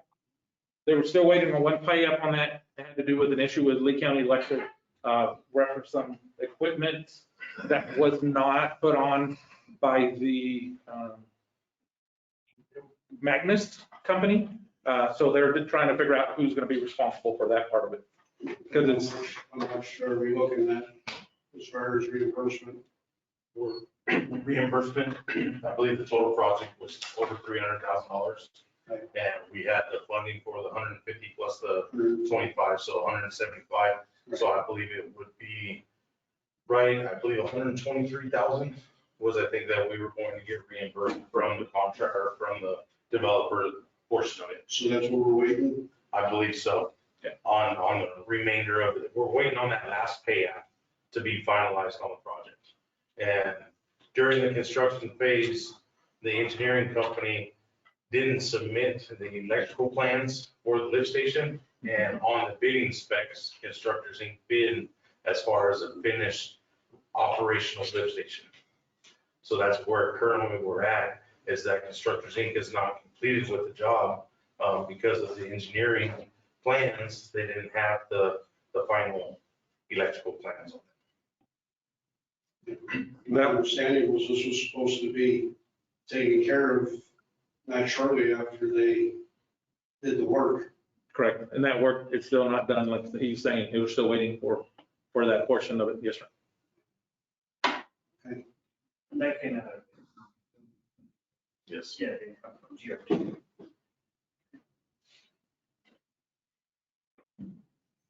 Is there any other questions by the board? There's no further questions. Roll call vote, Shannon. Commissioner Bolt, Yes. Commissioner Compost, Yes. Commissioner Gandy, Yes. Commissioner Butcher, Yes. Mayor Trujillo. Yes. Do I have a motion? Mr. Mayor, I'd like to make a motion for resolution 2021-026, approval third quarter DFA report. Second. Motion was made by Commissioner Gandy, seconded by Commissioner Bernard. David? Yes, sir. Turning this one over to Gary as well. Yes, your mayor and commission, you'll see that I have a summary page at the top and then all the detail of what makes those numbers following in the pages after. But essentially, one of the things I think is really worth mentioning is at the bottom of the summary page, I'm showing that our total expenditures for the quarter were that exceeded the revenues. And this is a fiscal year to date by essentially $1.1 million. And what's really nice about that is the last quarter, we were overspent in total funds by $1.9 million. So essentially, we have, in a sense, recovered basically $790,000 in over expenditures, which over the last 3 months means that essentially we cut our total expenditures by basically $260,000 a month. So some of our budget cuts have been effective. Is it solving our problem? No, but it is helping, okay? And that's my big message. And as you can see, as far as the cash balances in the balance column, the general fund still has a negative cash balance at the end of March of $660,000. At the end of December, it was a negative $617,000. So we haven't had an impact on the general fund in regards to really bringing some cash back to that over this 3-month period. Do you have any other questions?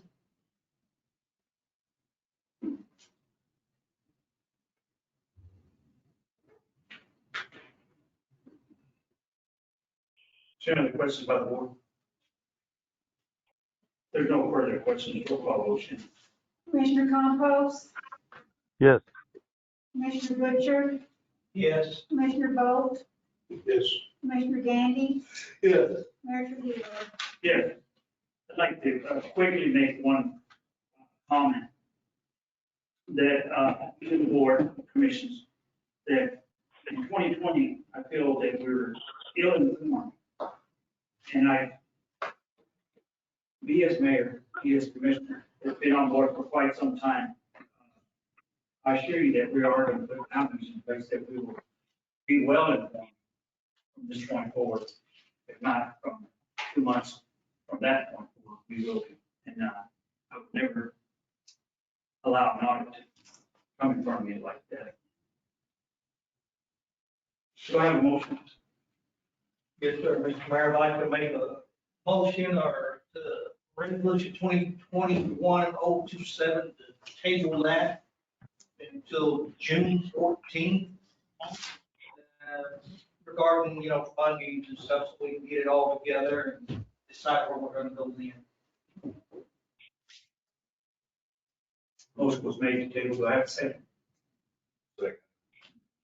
Motion was made by Commissioner Bernard to table resolution 2021-027, second by Commissioner Gandy.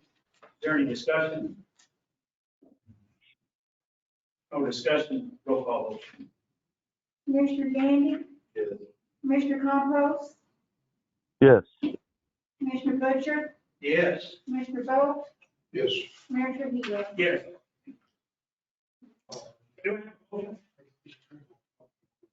Mr. Mayor, I'd like to make a motion to consider accounts payable. Second. Motion was made by Commissioner Compost, second by Commissioner Gandy. Your mayor and commission, if you have any questions, give you the answers.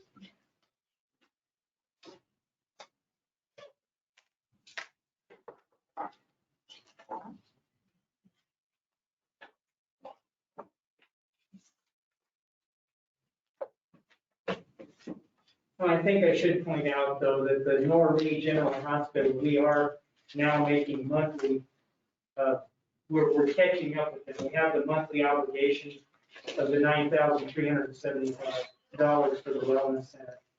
And that is in the budget for next fiscal year, which is, just letting you know, that's showing on this report.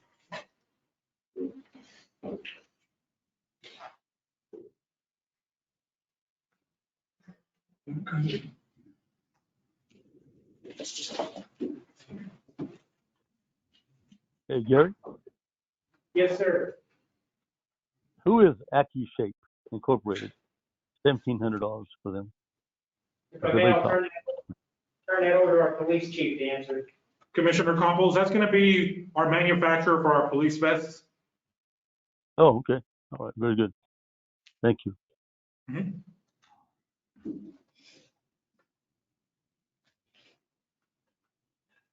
Commissioner, I should also add that when we purchase a vest like that, we do submit for half reimbursement back. And it usually takes them probably 5-6 months to give us the reimbursement back on that. But we do apply for a grant every year, and they allot us a certain amount of money to recoup those half of the cost of those vests. On a follow-up question, Gary, who is Biblioteca LLC? What was that name again? Biblioteca LLC. That sounds like a library in Spanish. Starts with the B. Okay. Oh. I hadn't seen that one before. Oh, now I see what you're talking. Okay, yeah, that's for the library. That's one of their memberships that they have related to their online subscriptions with documents. I don't know what specific documents though. Okay, thank you.